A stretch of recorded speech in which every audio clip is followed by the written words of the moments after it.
If you look at how entrepreneurship is glamorized on social media, you think that it's easy and exciting and fun for 98% of the time. Truth is, it's the reverse. Entrepreneurship is super difficult and lonely. Most successful entrepreneurs spend their days fighting fires and trying to stay ahead of the next problem. I'm Bobby Mason. I've had 2 successful exits as CEO and a few epic bombs. I'm now the CEO and founder of GoMahi.com, a new high-growth crowd-solving platform that will use college students to change the world of innovation. This is my daily story about the successes and failures I encounter while I try to grow a business from $0 to millions in a matter of years. Welcome to my life.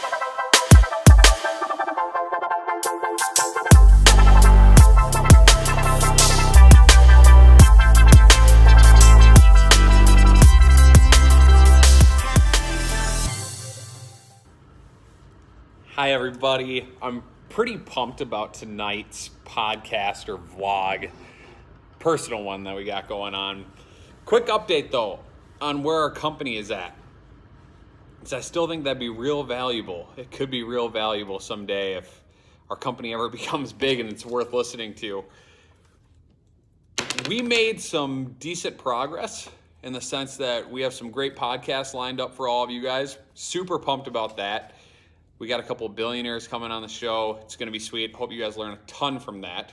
Number 2, we're doing a lot with Y Combinator. If any of you guys have questions about Y Combinator, reach out. Number 3, I just don't really want to say a lot about the company. So I said in the last episode, I explained that I'm going to start answering questions. And the question I received that I wanted to answer tonight was, what do you know about patience? You're preaching about patience when you're 25 and you've already sold a couple companies and you don't really understand patience.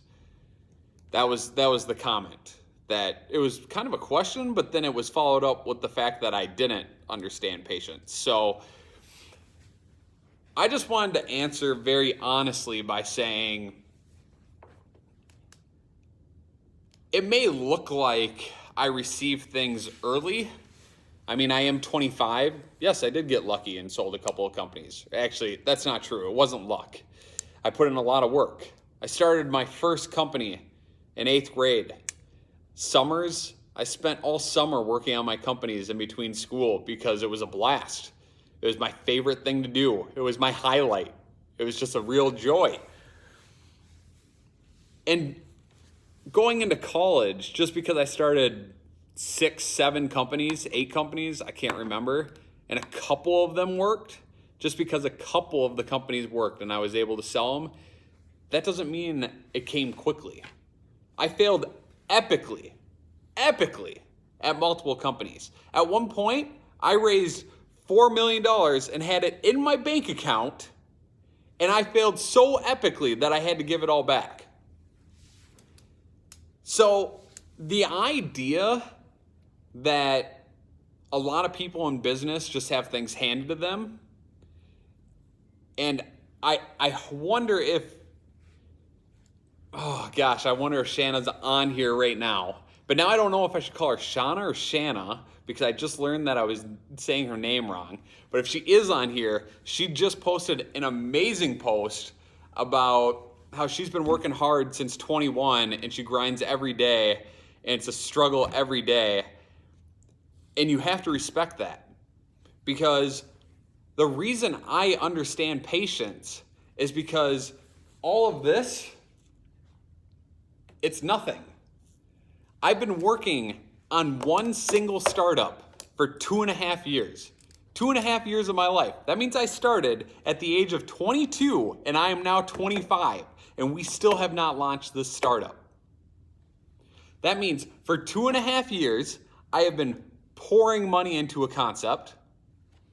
I've been pouring time into a concept, yet legitimately, I believe in this patience journey to success so incredibly much that I will put in 15, 20 hours a day, every day, without any reward for multiple years because I believe our company will make such an incredible impact on the world that it'll be totally worth it. And to be completely honest, if we really wanted to get deep into this, even if the company failed, I'd still be pumped about the journey. If I did this every day without making a dime, I would still love what I was doing. I'd still love the heartache. I'd still love the grind. I'd still love being disappointed because I took that chance to do what I love every day. And I think as I continue to do these throughout 2019, I'm going to harp on doing what you love every day a lot. But Dilly something, I don't know your hashtag, your name, I don't know social media well, but Dilly number. When you watch this or when you listen to this in the podcast form, just know 2.5 years is a long time. And you have to legitimately be patient for years. Success does not come all at once. If you started a company tomorrow, you better not think you're going to make $1 million a year with that company in the next decade. I mean, a lot of people do, you can, but you have to remember very few people actually do $1 million in revenue. And I think too many people are talking about, I need to make X amount of money just because you want to make X amount of money. You don't even think through what you would do with that amount of money or why you need that much money. And now I'm just getting on a whole different tangent. So I want to circle back. The big thing is Zuckerberg, Bill Gates, Warren Buffett, none of these guys were putting in 8 hours a day and built enormous companies. Those guys grinded it out every single freaking day for years, and then it paid off. And if you think they didn't, I'm sorry. It's going to be a rude awakening if you're trying this startup deal, or if you're just trying to succeed in business and you think that you'll make it without putting in the time. So that's what I wanted to go over. That's the big deal tonight. You got to put in your time. Dilly, I'm trying to be as patient as I can, but the only way I can be patient is because I love what I do and I'm not in it necessarily for the money. I love what I do. I want to make an impact on this world. I want to do it through business, and that gets me excited. So be patient and you will be successful. Actually, let's start that over. Be patient, do something you love, and then you'll be successful. Have an amazing night, everyone. We'll talk tomorrow, hopefully. We'll see you.